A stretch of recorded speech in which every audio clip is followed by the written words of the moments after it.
স্বাগত নিউজরুম সংলাপে। সঙ্গে থাকছি আমি ফখরুল ইসলাম এবং খবর ও খবরের বিশ্লেষণী আমাদের এই অনুষ্ঠান। আজকের অনুষ্ঠানে ভার্চুয়ালি আমাদের সঙ্গে যুক্ত আছেন ফরিদ হোসেন, সিনিয়র সাংবাদিক ও দিল্লি তিনি যুক্ত সাবেক প্রেস মিনিস্টার, এবং একই সঙ্গে আমাদের আরেক স্টুডিওতে যুক্ত হয়েছেন খন্দকার মনিরুল আলম, সিনিয়র সাংবাদিক। আপনাদের দুজনকেই স্বাগত জানাচ্ছি। প্রিয় দর্শক, আপনারা থাকুন আমাদের সঙ্গে পুরো আলোচনায়। আলোচনা শুরু করার আগে আজ প্রকাশিত কয়েকটি পত্রিকার প্রধান প্রধান শিরোনাম আপনাদের শুরুতে জানিয়ে দিতে চাই। প্রথমে বাংলাদেশ প্রতিদিন প্রধান শিরোনাম করেছে ফায়ারিং স্কোয়াডে 14 জঙ্গির মৃত্যুদণ্ড, শেখ হাসিনাকে হত্যা চেষ্টার চাঞ্চল্যকর মামলার রায়। বিপ্লব ঘটিয়ে চলছে বেসরকারি খাত, জলবিদ্যুৎ আমদানির আহ্বান জানিয়ে গেলেন নেপালের রাষ্ট্রপতি। স্বাধীনতার সুবর্ণ জয়ন্তীতে বাইডেন ও পুতিনের শুভেচ্ছা। এই ছিল বাংলাদেশ প্রতিদিনের প্রধান প্রধান শিরোনাম। এরপর কালের কণ্ঠ শিরোনাম করেছে কোথাও উপচে পড়া রোগী, কোথাও খালি। আইসিইউর বেশিরভাগই রোগীতে ভরা, কুর্মিটোলা হাসপাতালে ঠাঁই হচ্ছে না জনবল সংকটে কর্তৃপক্ষ। করোনা প্রসঙ্গ নিয়ে প্রধান শিরোনাম করেছে কালের কণ্ঠ। এরপর আরও কয়েকটি শিরোনাম রয়েছে। আগুনে বিরান বালুখালী রোহিঙ্গা শিবির, 11 জনের লাশ উদ্ধার, পুড়েছে 10,000-এর বেশি ঘর। এই ছিল প্রধান শিরোনাম কালের কণ্ঠের। আমরা এরপর রয়েছে ডেইলি সান শিরোনাম করেছে plot to kill Hasina in Kotalipara, 14 HuJI মিলিটেন্টস awarded death. এটি ছিল প্রধান শিরোনাম। Highest corona cases in 8 months, 18 more die, 3,554 infected in 24 hours। এই ছিল আজ প্রকাশিত কয়েকটি পত্রিকার প্রধান প্রধান শিরোনাম। আমরা সরাসরি আলোচনায় যেতে চাই। আমাদের সঙ্গে যুক্ত আছেন দুজন অতিথি। ফরিদ হোসেন, আপনাকে দিয়ে একটু শুরু করতে চাই। আজকে খবরের তালিকা আমরা দেখছি যে গতকাল উখিয়ায় যে রোহিঙ্গা ক্যাম্প রয়েছে, শরণার্থী ক্যাম্প, সেখানে আগুনের ঘটনাটি আজও খবরের তালিকার অন্যতম শিরোনাম। সেখানে 11 জনের মৃত্যু হয়েছে এবং 10,000 মতো ঘরবাড়ি আগুনে পুড়েছে। আন্তর্জাতিক অনেকগুলো সংস্থা আমরা আসলে দেখছি আজকে প্রায় 3 বছর হয়ে গেছে 11 লাখের বেশি রোহিঙ্গা এসেছিল 2017 সালে, এবং আন্তর্জাতিক সংস্থাগুলো নানা সময় তারা আসলে বিভিন্ন সুযোগ সুবিধা নিয়ে রোহিঙ্গাদের সরব থাকে, কিন্তু আমরা আসলে এই সময়টা কিংবা তাদের যে প্রত্যাবাসনের যে বিষয়টি আসে তখন আসলে তাদেরকে সেভাবে সরব থাকতে দেখি না, এবং জোরালো কোনো পদক্ষেপ নিতে আমরা দেখি না। আসলে আপনার মূল্যায়নটুকু জানতে চাই, বা কি করা উচিত, কি মনে করেন? আপনাকে প্রথমত হচ্ছে যে এই অগ্নিকাণ্ড খুবই ভয়াবহ একটি অগ্নিকাণ্ড। আপনি দেখেছেন যে 11,000-এর মতো ঘর পুড়ে গেছে। সে অর্থে একটা সংখ্যা দেওয়া হচ্ছে, সেটা হচ্ছে 45,000-এর মতো শরণার্থী তারা গৃহহীন এখন, এবং 11 জনের মৃত্যু হয়েছে, এবং আমরা হয়তো আরো পরে জানতে পারবো। আমরা এই যাদের মৃত্যু হয়েছে এবং এই ক্ষয়ক্ষতি হয়েছে সামগ্রিক ব্যাপারটাই আমরা দুঃখ প্রকাশ করছি এবং এদের প্রতি সমবেদনা প্রকাশ করছি, এবং আশ্রয় একটা জায়গা, তাদের নিজের বাড়ি ঘর ছেড়ে এবং সেখানকার একটা গণহত্যার মতো থেকে নিজেদেরকে বাঁচানোর জন্য বাংলাদেশে এসে আশ্রয় নিয়েছিলেন, এবং সেখানে মানবিকতার কারণে বাংলাদেশ তাদেরকে সাহায্য দিয়েছে, আশ্রয় দিয়েছে। সেখানে এসে এই ধরনের ঘটনা তাদের জন্য খুবই দুঃখজনক। তবে এই জায়গাটা থেকে আমি যে কথাটা বলতে চাই সেটা হচ্ছে যে এটা খুব অস্বাভাবিক যে ব্যাপার তা না, এবং এই ধরনের দুর্ঘটনা যে হতে পারে, প্রাকৃতিক বিপর্যয়ের মুখোমুখি তারা হতে পারে, এবং যেই ধরনের গাদাগাদি করে আপনি যেটা বললেন যে 11 লাখ শরণার্থী, এবং আমরা 34টি শরণার্থী শিবির আছে, তার মধ্যে এই যেখানে কাণ্ড হয়েছে সেগুলো প্রধান কয়েকটি শরণার্থী শিবিরের মধ্যে কয়েকটি। তো সেই জায়গাটার মধ্যে যে এই প্রাকৃতিক দুর্যোগ, আপনার ঘূর্ণিঝড়, আপনার ভূমিধস, এবং বিভিন্ন সময়ে বিভিন্ন ধরনের দুর্যোগে তারা পড়তে পারে, এই কথাটা কিন্তু বাংলাদেশের সরকার, বাংলাদেশ কর্তৃপক্ষ এবং যারা এদেশ দেখাশোনার দায়িত্ব আছে তারা কিন্তু সবসময় বলছে অনেক ধরনের ঝুঁকি আসলে তাদের উপর আসতে পারে, এবং এই ঝুঁকির কথাটা চিন্তা করেই কিন্তু আমরা দেখেছি যে ভাষান্তরে যে স্থানান্তরের ব্যাপারটা, তাদেরকে নিয়ে যাওয়া এবং 1 লক্ষ শরণার্থীদেরকে ভাষান্তরে নিয়ে যাওয়া হবে, সেই কাজটি এবং সেই প্রক্রিয়া শুরু হয়েছে ইতিমধ্যে। 13-14 হাজার শরণার্থী আমি যতদূর জানি সেখানে ইতিমধ্যে তাদেরকে নেওয়া হয়েছে। সেই কাজটি আমরা, আপনি জানেন যে শুরুতে আন্তর্জাতিকভাবে বিশেষত জাতিসংঘ এবং যারা এই শরণার্থীদের সঙ্গে আন্তর্জাতিক রিলিফ সংস্থাগুলো জড়িত, তারা এটার তীব্র বিরোধিতা করেছিল এবং তারা কিছু অপপ্রচারও করেছে যে সেই জায়গাটা বসবাসের যোগ্য নয়, সেখানে মানে তারা থাকতে পারবে না, তাদেরকে আমরা সমুদ্রের মধ্যে তাদেরকে ভাসিয়ে দেওয়ার একটা ষড়যন্ত্র চলছে, এই ধরনের ঘটনা। কিন্তু যে কারণে বাংলাদেশ সরকার এই শরণার্থীদেরকে ভাষান্তরে নিজেদের অর্থায়নে সেই জায়গাটাকে তারা যাতে বসবাস করতে পারে এবং তারা যাতে সুন্দরভাবে বাস করতে পারে, তাদের যাতে সুরক্ষা থাকে, তাদের যাতে প্রাকৃতিক বিপর্যয় থেকে তাদের রক্ষা হতে পারে, বেড়িবাঁধ দিয়ে নানা, আপনি জানেন যে সেই ব্যবস্থাগুলো যেটা করা হয়েছে, তো সেখানে তাদেরকে নিয়ে যাওয়ার কাজটি বাংলাদেশ সরকার করেছে। এবং এই ধরনের দুর্যোগ, দুর্ঘটনা, অগ্নিকাণ্ড এবং এখন যে আবহাওয়ার পরিস্থিতি, তীব্র দাবদাহ চলছে, তো সেখানে আরো হতে পারে।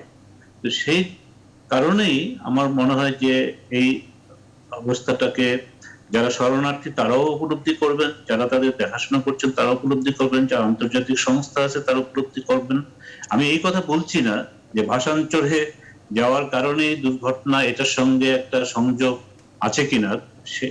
প্রশ্নটা হচ্ছে যে বাংলাদেশ সরকারের দিক থেকে সবসময় বলে আসা হচ্ছে যে এই জায়গাগুলো খুবই দুর্যোগ প্রবণ এলাকা এবং যে কোনো সময় যে কোনো ঘটনা ঘটতে পারে। আপনার প্রশ্নের দ্বিতীয় অংশ যেটা ছিল যে প্রথমত হচ্ছে যে এই শরণার্থীদেরকে আমরা, এই সংস্থাগুলো যারা আসলে যে ভাষান্তরে নিয়ে প্রশ্ন তুলেছিল, তারা আসলে নানান সময় সরব থাকে, কিন্তু প্রত্যাবাসনের জায়গা আসলে আসলে তারা সেই জোর সেই পদক্ষেপ নিতে আসছি। দেখি না। এই সংস্থাগুলো সম্পর্কে যে কথা, আন্তর্জাতিক সংস্থাগুলো সম্পর্কে, যেমন আমি 90-91 সালে যখন তারা এই শরণার্থীরা প্রথম দিকে আসতে শুরু করে, তখন কিন্তু আমি প্রায়শই এই কক্সবাজার, টেকনাফ, এদের তখন আমি এপিতে কাজ করতাম, আন্তর্জাতিক একটা বার্তা সংস্থায়, তেমন আমাদেরকে যেতে হতো।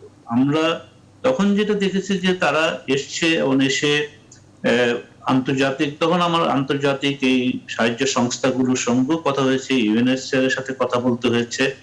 আমরা যেটা তখন দেখেছি যে তারা এখানে একটা স্বার্থ জড়িত আছে।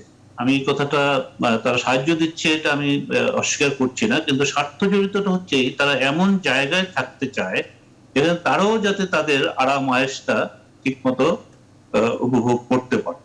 কক্সবাজারে থাকলে সেখানে একরকম অবস্থা, এখন ভাষান্তরে গেলে তাদের তো ভাষান্তরে যেতে হবে।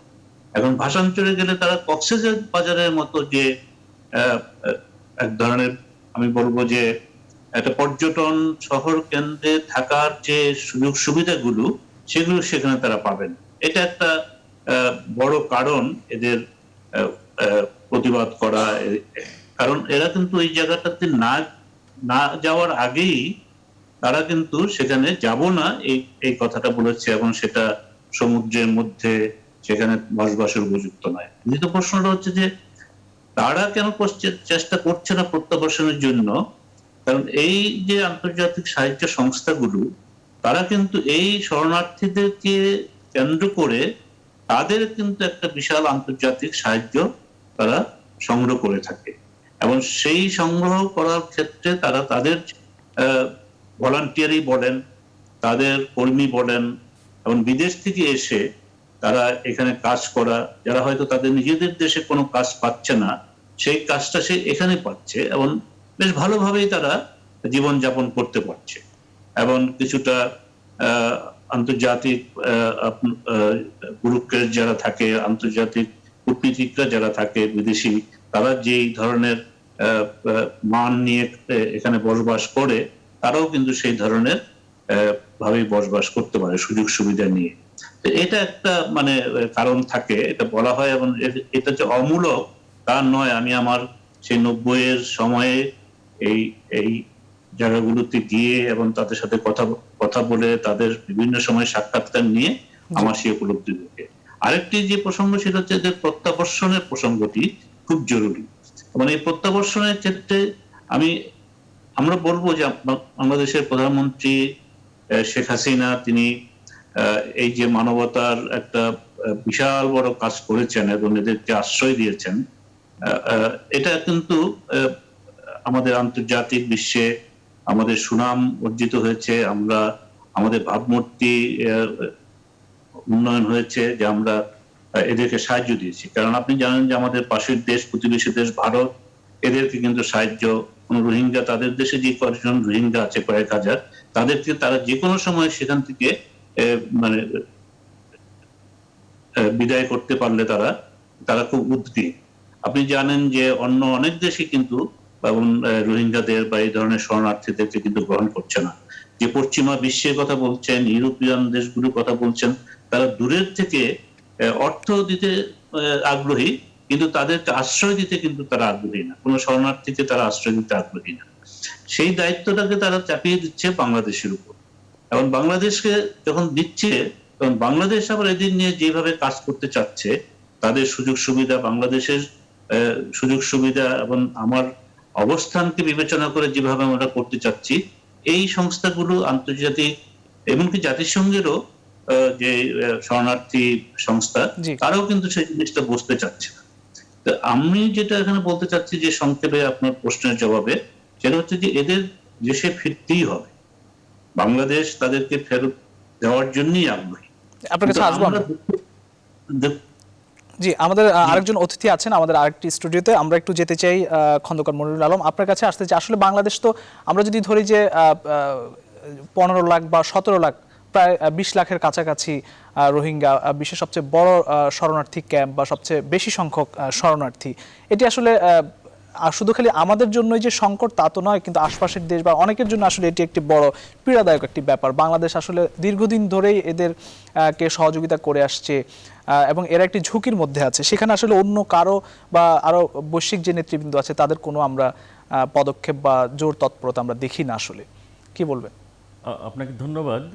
আর ফরিদ আমার দীর্ঘকালের সহকর্মী, অনেকদিন পরে দেখা হলো। আর ফরিদ যে কথাগুলো বললেন, আমি তার সঙ্গে 100% একমত।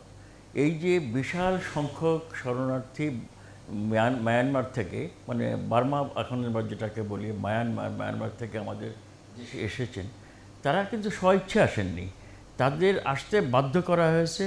তাদের উপরে অত্যাচার, হত্যা, বাড়িঘর পুড়িয়ে দেওয়া, তাড়িয়ে দেওয়া, লুটপাট করার পরে বাংলাদেশের দিকে ঠেলে দেওয়া হয়েছে। এখন বাংলাদেশ প্রতিবেশী হিসাবে আমাদের মাননীয় প্রধানমন্ত্রী অত্যন্ত সহানুভূতির সঙ্গে তাদের গ্রহণ করেছেন। আমাদের দেশে তো আপনারা সবাই জানেন যে আমাদের সীমিত সম্পদ, আমাদের যেমন সীমিত সম্পদ, তেমন আমাদের জিওগ্রাফিক্যালিও আমরা কিন্তু অনেক একটা বড় এলাকার দেশ না। এখন এই যে রোহিঙ্গা শরণার্থী যারা আছেন, এরা প্রায় 3 বছর হয়ে গেল, মোর দ্যান 10 লাখ, 10 লাখেরও বেশি হয়ে গেল। এই যে তারা রয়েছে, প্রথমে ভাবা গেছিলো যে বিশ্ব সম্প্রদায়ের একটা প্রেশারে বার্মা বাধ্য হবে, মায়ানমার বাধ্য হবে তাদের আবার ফিরিয়ে নিয়ে যাওয়ার জন্যে। কিন্তু যত দিন যাচ্ছে ততদিন আমরা দেখতে পাচ্ছি যে তাদের ফিরিয়ে নেওয়ার ব্যাপারে মায়ানমারও আগ্রহী নয়, বিশ্ব সম্প্রদায়ও সেইভাবে সেরকম কোনো চাপ সৃষ্টি করতে পারেনি মায়ানমারের উপরে, যাতে তারা ফিরিয়ে নিতে বাধ্য হয়। তার ফলে হয়েছে কি, এদের যে একটা বিপুল জনসংখ্যার একটা প্রেশার আমাদের উপরে এসে পড়েছে, এটা সামলানো আমাদের জন্য অত্যন্ত কঠিন হয়ে দাঁড়াচ্ছে। শুধু কঠিন না, এর আনুষঙ্গিক অনেকগুলো বিষয় আছে। এই যে সম্প্রতি যে অগ্নিকাণ্ডটা হলো, এই অগ্নিকাণ্ডে যারা যেভাবে যে পরিবেশে যখন থাকি, গাদাগাদি করে হাজার হাজার লক্ষ লক্ষ লোক জড়ো হয়ে থাকতেছে, সেখানে যে কোনো সময় যে কোনোভাবে একটা আগুন লাগতে পারে। বর্ষাকালে বৃষ্টিতে ভেসে যেতে পারে, যদি এটা আমাদের সাইক্লোন প্রোন এরিয়া, সাইক্লোন হলে এই সমস্ত লোকগুলোর উপরে অত্যন্ত রকম জীবন দুর্বিষহ হয়ে পড়বে। তো এখন ফরিদ সাহেব যেটা বললেন, আসলে আমি ওনার সঙ্গে একমত যে আমাদের যে ভাষাঞ্চলে আমাদের সরকার তাদেরকে কিছু সংখ্যক, সম্পূর্ণ নেওয়া সম্ভব নয়, কিছু সংখ্যক নেওয়ার জন্য যেটা ব্যবস্থা নিচ্ছিল তার নিয়ে অনেক অপপ্রচার হয়েছে। কিন্তু আমরা টিভিতে বা নিউজ পেপারে যেগুলো দেখেছি, সেখানে তাদের কিন্তু রাখার জায়গাগুলো খুবই ভালো সুন্দর করা হয়েছিল। বর্তমানে তারা যেখানে রয়েছে কক্সবাজারে টেকনাফে, সেখানে তো একটা মানবতার জীবনযাপন করছে, বরং ভাষাঞ্চলে তারা অত্যন্ত ভালো একটা সুন্দর একটা পরিবেশের মধ্যে তাদের থাকার ব্যবস্থা করা হয়েছে।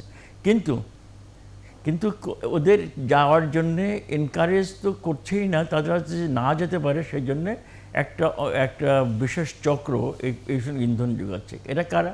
এরা হলো বিদেশি সাহায্য সংস্থাগুলো। বিদেশি সাহায্য সংস্থাগুলো এদেরকে সাহায্য দেয়, এদের জন্য সাহায্য পাঠায়, এবং এই সুবাদে তাদেরও কিন্তু অনেকের ইয়ে চলে, তাদের আয় রুজি হয় এদের এই শরণার্থী ক্যাম্পে কাজ করে। তো এখন আমাদের সবচেয়ে বড় কথা হলো এই ধরনের অগ্নিকাণ্ড যেটা হয়েছে, অনেকগুলো জীবন সেখানে নষ্ট হয়েছে, জীবন গেছে। এই ধরনের ঘটনা যে আরও সামনে ঘটবে না তার নিশ্চয়তা কেউ দিতে পারে না, কারণ সেখানে সেরকম অবস্থা নেই। কাজেই আমাদের সবচেয়ে বড় যেটা দরকার হবে সেটা হলো কীভাবে তাদের নিজেদের দেশে নিজেদের বাসভূমে ফিরিয়ে যেতে পারবো, সেই জন্যে চেষ্টা করা।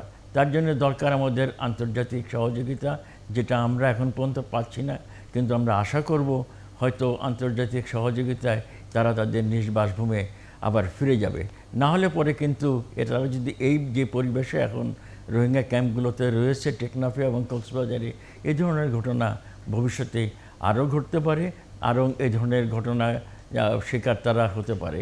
কেবল তাই নয়, এখানে যে শুধু এই ধরনের দুর্ঘটনা ঘটেছে তাই নয়, এইখানে এই সমস্ত একটা গাদাগাদি করে 10-11 লক্ষ লোক রয়েছে, সেখানে বিভিন্ন রকম রোগ ব্যাধি এগুলো ছড়িয়ে পড়তেছে।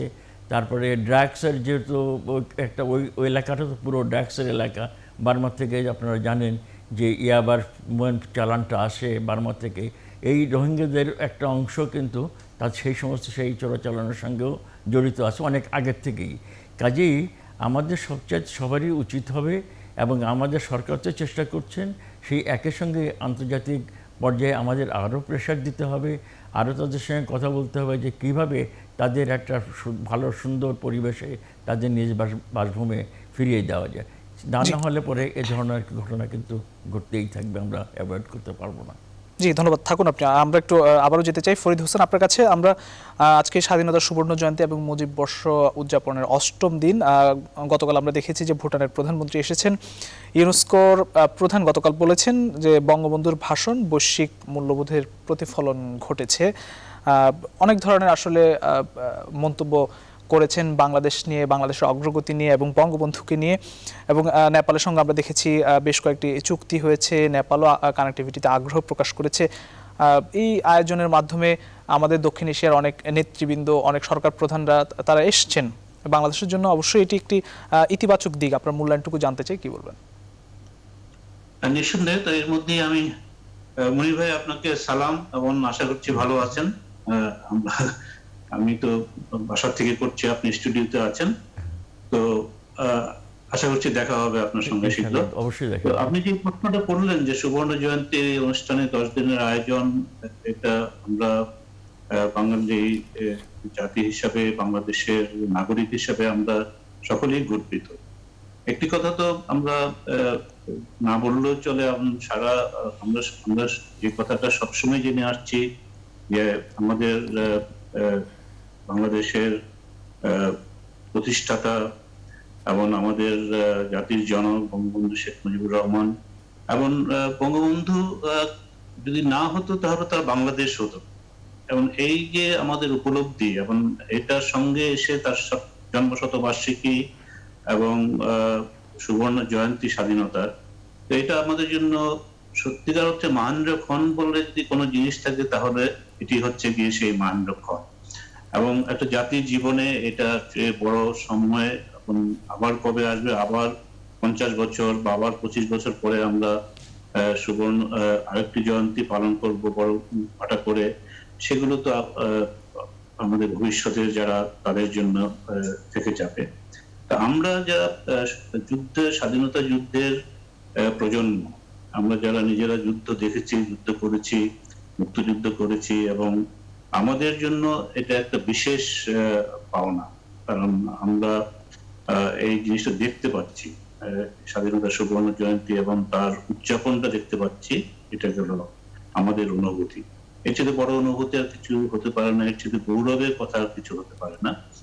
আর দ্বিতীয় কথা হচ্ছে যে আমাদের এই অনুষ্ঠানের সঙ্গে, আমাদের এই সুবর্ণ জয়ন্তী পালনের সঙ্গে সারা বিশ্বের নেতৃবৃন্দ জড়িত হয়েছে। আমরা দেখতে পেয়েছি যে আমাদের দক্ষিণ এশিয়া অঞ্চলের প্রথমে এসেছিলেন শ্রীলঙ্কার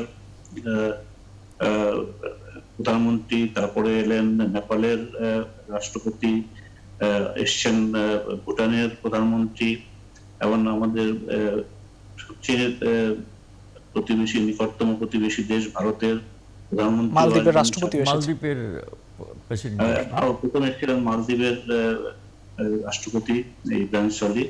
তো এমন করে আবার অনেকেই যারা আসতে পারেননি করোনার কারণে, যারা আসতে চেয়েছিলেন কিন্তু আসতে পারেননি, তারা ভিডিও মেসেজ দিয়েছেন। এবং তারা একটি কথা যেখানে সকলের বক্তব্যের মধ্যে দিয়ে এসছে, এবং আপনি জানেন যে ইউএস কংগ্রেসে একটা রেজুলেশন মুভ করা হয়েছে, সেটা খুব গুরুত্বপূর্ণ। কারণ সেখানে তারা স্বাধীনতা সুবর্ণ জয়ন্তী উপলক্ষে আমাদের জনগণকে অভিনন্দন জানিয়েছে, এই গৌরবের কথা তারা বলেছেন। এবং তার চেয়েও বড় কথা তারা যেটা বলেছেন যে এই স্বাধীনতা যুদ্ধ হয়েছিল জাতির জনক বঙ্গবন্ধু শেখ মুজিবুর রহমানের ঘোষণার ফলে এই স্বাধীনতা যুদ্ধ শুরু আমরা করি, এবং তার ঘোষণা এবং তার ডাকে, তার আহ্বানে এই স্বাধীনতা যুদ্ধ, এই মুক্তিযুদ্ধ আমরা করেছি। তো এইভাবে আমরা আমাদের একটা দিক হচ্ছে যে আমাদের এই সুবর্ণ জয়ন্তীর এই উৎসবের আয়োজনে যোগদান করা। আরেকটি কথা যেখানে আসছে, এই একই সঙ্গে বঙ্গবন্ধুকে যখন তারা শ্রদ্ধা জানাচ্ছে, বঙ্গবন্ধু সম্পর্কে তারা বিভিন্ন ধরনের বিশেষণে তাকে বিশেষায়িত করছে, তার সঙ্গে কিন্তু ওতপ্রোতভাবে চলে আসছে বঙ্গবন্ধু কন্যা প্রধানমন্ত্রী শেখ হাসিনার নেতৃত্বের কথা। তার যে দূরদর্শী নেতৃত্ব, তার যে নেতৃত্বের ফলে বাংলাদেশ, বঙ্গবন্ধু যে স্বপ্নটা পূরণ করে যেতে পারেন, সোনার বাংলার স্বপ্ন তিনি দেখেছিলেন, আমাদের দেখিয়েছিলেন, সারা জাতিকে দেখিয়েছিলেন। এটা 1975 সালে সেই মর্মান্তিক ঘটনা, তার হত্যাকাণ্ডের কারণে সেটা তিনি করে যেতে পারেন। সেই দায়িত্বটা যখন 21 বছর পরে, স্বাধীনতা বঙ্গবন্ধু হত্যাকাণ্ডের 21 বছর পরে আওয়ামী লীগকে নেতৃত্ব দিয়ে যখন বর্তমান প্রধানমন্ত্রী ক্ষমতায় এলেন, তখন থেকে যে এই বিনির্মাণের স্বপ্ন পূরণের কাজ তিনি শুরু করেছিলেন, তার সেই পূরণের কাজটি মাঝখানে তিনি ক্ষমতায় ছিলেন না। আবার 2008-এ যখন তিনি ক্ষমতায় ফিরে আসতে পেরেছেন, সেই 2008 থেকে শুরু করে এখন পর্যন্ত যে ঘটনাগুলি ঘটেছে, বিশেষ করে আমাদের সামাজিক, অর্থনৈতিক এবং রাজনৈতিক ক্ষেত্রে, আমরা অর্থনৈতিক ক্ষেত্রটাই কিন্তু বিশ্বের কাছে সবচেয়ে বেশি এখন আকর্ষণীয় হয়ে উঠছে এবং তাদের নজর কেড়েছে। সেটা হচ্ছে বাংলাদেশ দ্রুত এগিয়ে যাচ্ছে, এবং বাংলাদেশ সারা বিশ্বের কাছে, আমাদের দক্ষিণ এশিয়া অঞ্চলে তো বটেই, যে কথাগুলো দক্ষিণ এশিয়া অঞ্চলের যে নেতৃবৃন্দরা এসেছিলেন তারা বলেছেন, এর বাইরেও আন্তর্জাতিক ক্ষেত্রে বাংলাদেশকে উন্নয়নের একটি রোল মডেল হিসেবে দেখা হচ্ছে। এবং উন্নয়নের রোল মডেল হিসেবে দেখে সেটাকে আপনার এই কৃতিত্বটা যেটা দিচ্ছে, সেটা হচ্ছে আমাদের প্রধানমন্ত্রী শেখ হাসিনাকে। এবং তার নেতৃত্বে, তার দূরদর্শিতার কারণে এটা বাংলাদেশ সম্ভব করতে পেরেছে। বাংলাদেশের জনগণ তার নেতৃত্বের পিছনে ছিল, সেই কারণে তারা এটা করতে পেরেছে। এবং এই প্রাপ্তিটাও কিন্তু আমাদের জন্য, এই স্বীকৃতিটাও কিন্তু আমাদের জন্য, আমাদেরকে মনে রাখতে হবে। সুবর্ণ জয়ন্তীতে আমাদের অনেক কিছু পাওয়া, অনেক পাওয়ার মধ্যে এই বিদেশিদের দৃষ্টিতে, তাদের দৃষ্টিতে আমরা বাংলাদেশ, এবং বাংলাদেশ আজকে একটা রোল মডেল উন্নয়নের, সেটাও কিন্তু আমাদের জন্য একটা বড় পাওয়া। জি, থাকুন আপনি, আমরা আবারও ফিরবো আপনার কাছে। খন্দকার মনিরুল আলম, আপনার কাছে একটু আসতে চাই যে করোনা ভাইরাসের সংক্রমণ এখন আসলে প্রতিদিনই রেকর্ড ছাড়াচ্ছে। আমরা শুরুর দিকে যেমনটা দেখছিলাম, এখন তার চেয়েও শনাক্তের সংখ্যা আজকে অনেকটাই বেশি আসলে গত 8 মাসের মধ্যে। কিন্তু আমরা হাসপাতালগুলোর চিত্র যদি দেখি, আমরা আজকেও সংবাদের শিরোনাম দেখছি, প্রতিদিনই এমন খবর উঠে আসছে যে হাসপাতালগুলোতে আইসিইউ বেডের সংকট রয়েছে। আজকে দেখছি ঢাকা মেডিকেলে সেখানে করোনা রোগীদের জন্য যে বরাদ্দকৃত সিট, সেটি আসলে একেবারেই খালি নেই, এবং তারা রোগী ভর্তি অনেকটা বন্ধ রেখেছে। আমরা শুরুর দিকে অনেকটা সংকট দেখেছি হাসপাতালগুলোতে। আমাদের কি প্রস্তুতি আসলে কি আমরা সেভাবে নিতে পেরেছি কিনা, আপনার কাছে কি মনে হয়? আবারও সেই সংকটের দিকে আমরা যাচ্ছি যদি শনাক্তের হার দীর্ঘমেয়াদে আবারও বাড়তে থাকে? আপনার প্রশ্নের উত্তরের আগে আমি ফরিদ সাহেবের কথা ধরে একটা কথা বলতে চাই। নিশ্চয়ই। আমরা বা আমাদের মতো, আমি বা আমাদের মতো যারা আছি, মুক্তিযুদ্ধ দেখেছি এবং মুক্তিযুদ্ধের সুবর্ণ জয়ন্তী, গোল্ডেন জুবলি এটা দেখতে পাচ্ছি। এটা কিন্তু একটা মানুষের জীবনে এরকম সাধারণত ঘটে না, খুব কম মানুষের ঘটে। এখন যাদের বয়স 50-এর কম, তারা মুক্তিযুদ্ধ দেখেনি, কিন্তু তারা মুক্তিযুদ্ধের সুবর্ণ জয়ন্তীটা তারা পালন করতে পারছে। কিন্তু আমাদের জন্য বেশি পাওয়া কেন, আমরা ওই সময়টা সক্রিয় ছিলাম। এখন আমরা এই মুক্তিযুদ্ধের সুবর্ণ জয়ন্তী দেখছি এবং এটা আমরা উপভোগ করছি। যাই হোক, আমি আপনার পরের প্রশ্নে আসি, যেটা হলো করোনা সংক্রমণ। করোনা দেখেন, এই জাস্ট কয়েকদিন ধরে দেখতে পাচ্ছি আমরা যে সংক্রমণ কিন্তু অত্যন্ত মারাত্মকভাবে বেড়ে গেছে। যা গত বছরের জুলাই মাসে সংক্রমণের সংখ্যা, মৃত্যুর সংখ্যা সব যা ছিল সেই একই পর্যায়ে চলে আসছে এখন। কিন্তু একটা জিনিস কিন্তু অবাক ব্যাপার, গত বছরে যখন এই সময় জুন, জুলাই, আগস্টে মানুষের মধ্যে যে একটা সচেতনতা ছিল, মানুষের মধ্যে একটা ভয় ছিল, এখন কিন্তু সেটা বিন্দুমাত্র দেখা যাচ্ছে না। আমি আজকে একটু বাইরে গেছিলাম, আমি কিন্তু প্রচুর লোককে দেখেছি মাস্ক ছাড়া খালি মুখে ঘুরে বেড়াচ্ছেন, রাস্তা দিয়ে যাচ্ছেন, দোকানে পাটে যাচ্ছেন, সব জায়গায় যাচ্ছেন। অথচ এই করোনা সংক্রমণ ঠেকানোর সবচেয়ে বড় যেটা সহায়ক শক্তি, সেটা হচ্ছে হলো মাস্ক। মুখোশ পড়লে পরে করোনা সংক্রমণ হওয়ার সম্ভাবনা অনেকাংশে কমে যায়, কিন্তু আমরা এটা ফলো করতেছি না। কেন করতেছি না? আমার মনে হয় যে এই এত দেখে দেখে বোধহয় আমাদের কাছে এটা একটা সহনীয় পর্যায়ে চলে আসছে বলে মনে হয়। মানুষের সাইকোলজিতে, মনস্তত্ত্বে বোধহয় এটা আসছে যে এটা নিয়েই আমাদের বাঁচতে হবে, এটাকে আমাদের পাত্তা না দিলে হবে। কিন্তু যে এর চেয়ে এটা যে ভয়ানক, আরও বেশি আকারে চলে আসতে পারে, সেই কথা কিন্তু আমরা খেয়াল করি। কিন্তু হাসপাতালগুলোর আসলে কোনো অবস্থার পরিবর্তন আপনি দেখছেন কিনা? অবস্থার পরিবর্তন এখন দেখেন যে হাসপাতালগুলোয় অলরেডি কিন্তু আইসিইউ যে ইয়েগুলো, বেডগুলো সংখ্যা পাওয়া যাচ্ছে না। আর কদিন পর হয়তো শোনা যাবে যে অক্সিজেনও পাওয়া যাচ্ছে না, রোগীর ভিড় অত্যন্ত। কিন্তু এখন আমাদের নিজেদের যেটা করতে হবে, আমরা ভ্যাকসিন তো অলরেডি নেওয়া শুরু হয়েছে। আমাদের একটা ভালো দিক হচ্ছে যে আমরা অনেক দেশের আগেই আমরা ভ্যাকসিন পেয়েছি এবং ভ্যাকসিন আমরা নিচ্ছি, এবং এটা প্রচুর লোকে ভ্যাকসিন নিচ্ছে এবং আগামী দিনগুলো তারও নেবে। কিন্তু এই ভ্যাকসিনই যথেষ্ট নয়। ভ্যাকসিন নেওয়ার পরে প্রথম ডোজের পরে সেকেন্ড ডোজের মাঝখানেও কিন্তু আবার সংক্রমণ হতে পারে। তো সেটা হলো অন্য কথা। যারা ভ্যাকসিন একদম নেননি, যারা কিন্তু কোনো কিছুকে পরোয়া করছেন না, তারা নিজেদের জন্য বিপদ ডেকে আনছেন এবং অন্যের জন্যও বিপদ ডেকে আনতেছেন। তবে আমাদের যে কথা, যেটা আমার কথা, বিশেষ করে আমাদের মতো লোকের কথা যেটা, এটাকে সরকারকে এখন সচেতন হতে হবে, এখন আইন প্রয়োগ করতে হবে। আইন প্রয়োগ করাকে যে মাস্ক ছাড়া রাস্তায় কাউকে দেখতে পেয়ে তাকে জরিমানা করা হবে, তাকে শাস্তি দেওয়া হবে, অর্থদণ্ড দিয়ে হোক বা অন্য কোনোভাবে হোক। আর একই সঙ্গে আমাদের হাসপাতালগুলোতে যারা সংক্রমিত হচ্ছেন, তারা তো হাসপাতালে যাবেন, তারা যাতে ঠিকমতো চিকিৎসা পায় সেই ব্যবস্থাগুলো করার জন্যে। কারণ বাই দিস টাইম আমাদের কিন্তু অনেক অভিজ্ঞতা হয়েছে এই বিগত এক বছরে, যে আমরা কোভিড-19 কীভাবে মোকাবেলা করতে হবে, আমাদের হাসপাতালগুলো, চিকিৎসকরা, ওষুধ, বিভিন্ন জিনিসে, সেগুলো আমাদের অনেক অভিজ্ঞতা হয়েছে। কাজে আমরা মনে হয় যে আমরা সামাল দিতে পারবো। কিন্তু আমাদের ভয়ের কারণ হচ্ছে যে আমাদের বাড়তেছে, এটা যাতে আর না বাড়ে, এটা যাতে আবার কমায় রাখতে হয়। সেই জন্য আমাদের যত রকম প্রচেষ্টা, সরকারি লেভেলে, বেসরকারি লেভেলে, ব্যক্তিগত লেভেলে, এটাকে প্রচেষ্টা চালাতে হবে। জি, আপনার কাছে হয়তো আবার আসতে পারি আমরা। জনাব ফরিদ হোসেন, আপনার কাছে একটু আসতে চাই একদম 2 মিনিটের জন্য। করোনার সংক্রমণ আসলে বাড়ছে, স্বাস্থ্যবিধি মানার কথা বলা হচ্ছে, 12 দফা যে নীতিমালা, নির্দেশনা, সেটি আসলে আমরা কাগজে কলমেই দেখছি স্বাস্থ্য অধিদপ্তরের। কিন্তু এটিকে আসলে এইদিকে নজর দেওয়া হচ্ছে না, নাকি সাধারণ মানুষই মানছে না, কি বলবেন? একদিকে আরেকটি বিষয় তো রয়েছে যে আজকে কালের কণ্ঠে একটি শিরোনাম, কোথাও উপচে পড়া ভিড়, রোগী কোথাও খালি। কুর্মিটোলা হাসপাতালে ঠাঁই হচ্ছে না জনবল সংকটে, কর্তৃপক্ষ কি বলবেন আসলে? দেখুন, এই যে আমরা একটা কথা বলি যে সাধারণ মানুষ মানছে না, এই সাধারণ মানুষ কারা? এখন দেখুন যে আমি কথা বলছি আপনার সঙ্গে, আমরা আমাদের পর্যায়ে যাদেরকে দেখেছি, যেমন যারা সরকারি পর্যায়ে বড় বড় কর্মকর্তাদেরও দেখছি, বিভিন্ন অনুষ্ঠানে আমি তো দেখতেই পাচ্ছি যে তারা অনেকেই ছবি তুলছেন, তাদের মুখে কোনো মাস্ক দেখা যাচ্ছে না। এবং আমরা যারা শিক্ষিত, যারা অন্যদেরকে বলবো যে সচেতন করব, তারা নিজেরাও কিন্তু সেই মাস্ক ব্যবহারে খুব একটা আগ্রহ আমরা নিজেদের মধ্যে দেখতে পাচ্ছি না।